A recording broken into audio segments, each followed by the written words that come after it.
I'm a proud Latina, come from a proud family of immigrants, and I'm an even prouder Democrat. And my question here today is based off a comment that you said earlier.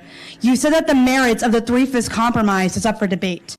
So who are you, or who is anyone, to debate the merit of one's humanity? How can you deny the legacy the Three-Fifths Compromise has had and that slavery has had on the extent of racism in the United States?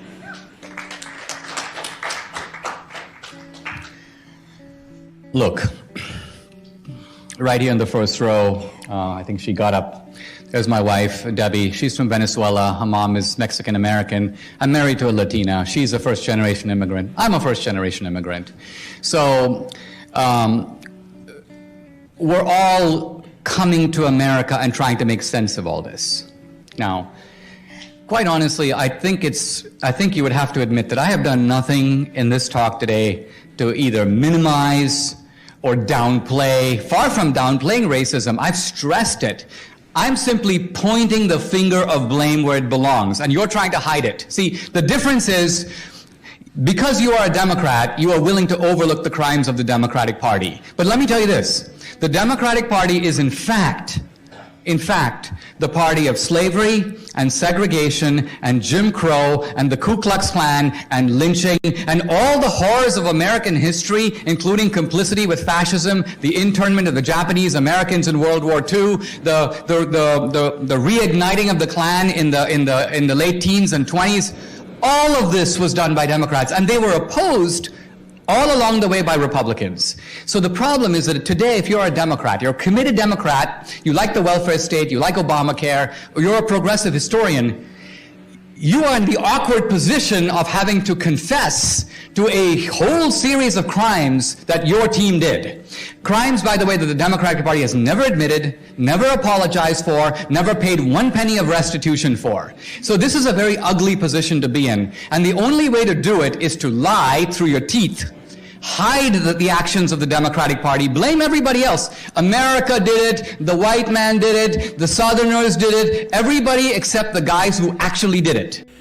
So you were talking about the evolution of the term white supremacy, racism, all of those ideas. But the fact is, white supremacy is not new. The conservative values that you and many here wish to uphold, y'all kind of ignore the fact that this country was founded on the genocide of Native Indigenous peoples, who were called primitive savages and murdered, massacred. Racism and white supremacy is not a bipartisan issue. It's an American issue, and one which we must all come to terms with. But if the American dream, which you were talking about, is that anyone can do anything and be anything that they want, how can we support this kind of fanciful idea when the reality is that Native peoples and so many other marginalized groups, through systemic economic barriers partly caused by the environment of our founding, are left behind from that dream?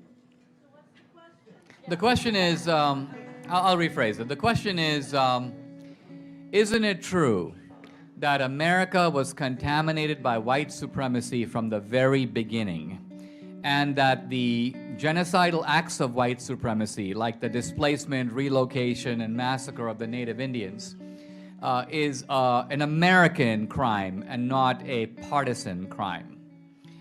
Let me answer it this way. First of all, who were the people who took the American Indians off their ancestral lands, drove them further west, enslaved the ones who stayed, killed the ones who resisted? The answer, the Jacksonian Democrats of the 19th century. They did it. Now,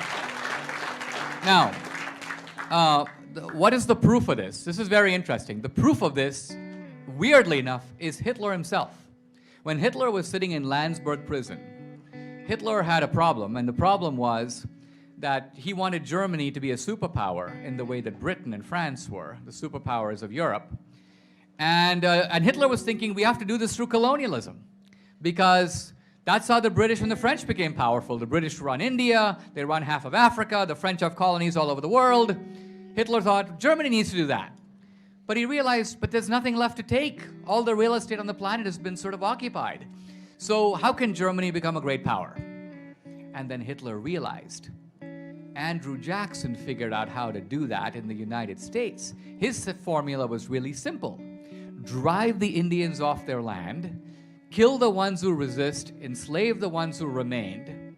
In other words, Jackson didn't have to leave his neighborhood. He performed genocide and colonialism right at home. And Hitler said, I got to do that. I got to take a page from the Jacksonian Democrats. I don't need to go hunting for India or Africa. I'm going to take the Poles, the Slavs, the Eastern Europeans, the Russians. I'm going to throw them off their land. If they resist, I'll kill them. If they stay back, I'll enslave them. I want every German to live on a farm.